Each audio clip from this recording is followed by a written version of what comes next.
Hello, I'm Matthew D. Perry of Perrywise IT Consulting, and this is Get Wise with Perrywise. Today we're covering various ports in Network Plus, or the CCNA, which is the true goal of this program. To start this process off, we have a virtual local area network, or VLAN as it's more commonly known. It's a LAN, local area network, isolated within a switch/router. We also have non-blocking architecture, which is a key part of network design. It ensures that the switch is not the bandwidth bottleneck. A switch, in terms of a VLAN, is a physical link between two switches that can carry multiple VLANs so you can sequester your data as needed. The spanning tree protocol creates a single logical loop-free path for data so it can go from A to B. A broadcast storm is a network event where excessive broadcast traffic floods the network, and a link aggregation group bundles multiple physical network links together into a single connection to increase bandwidth. Next, we have the transmission control protocol and the OSI model. They're very similar, except the OSI model is 7 layers, and the TCP layer, or TCP, uses 5 layers. Application, transport, network, data link, and physical. TCP also sends a notification that it has received packets and is the right tool for a job when a missing packet invalidates data. Timely delivery is a convenience, and communications may be interrupted. As opposed to TCP, we also have UDP, or User Datagram Protocol. It keeps streaming data for accurate, low-latency performance.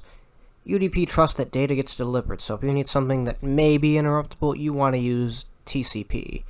UDP is best used for network traffic where communications are not likely to be interrupted.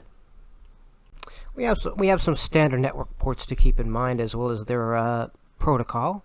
FTP uses TCP, and that's on ports 20/21. Telnet also uses TCP, and that's port 23. SMTP uses TCP on port 25. DNS uses both TCP and UDP on port 53. DHCP uses UDP on ports 67 and 68. TFTP, or Trusted FTP, uses UDP on port 69.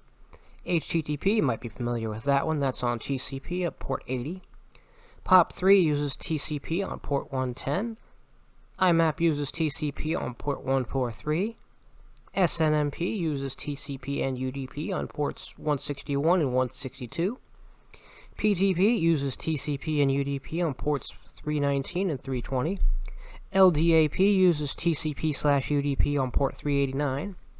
HTTPS uses TDP and UDP on port 883. Multicast Audio uses UDP on port 4321. MDNS uses UDP on port 5353. And Clock Monitoring uses UDP on port 9998. Next, we have network ports. The system will use ports 0 to 1023. User ports are for 1024 to 49151, and 49152 to 65535 are dynamic, and you could use them for anything you want. We also have various types of transmissions. Unicast is a traditional one-to-one transmission that you can route through layer 3. A broadcast is a one-to-all transmission. A directed broadcast is sent to all devices within the broadcast domain. A limited broadcast is not. And you also have a multicast, which is a one-to-many transmission sent through layer 2 to a broadcast domain. Something else to keep in mind is the Internet Group Management Protocol, or IGMP. It's a protocol used to tell networks that they want to receive multicast. IGMP snooping is not a protocol, but it uses join and leave messages to learn which ports are in use. Multicast without IGMP snooping behaves much like a broadcast does. In conclusion, in today's Get Wise with Perrywise, we've messed around with standard ports and various transmission types, and we found out about network port ranges.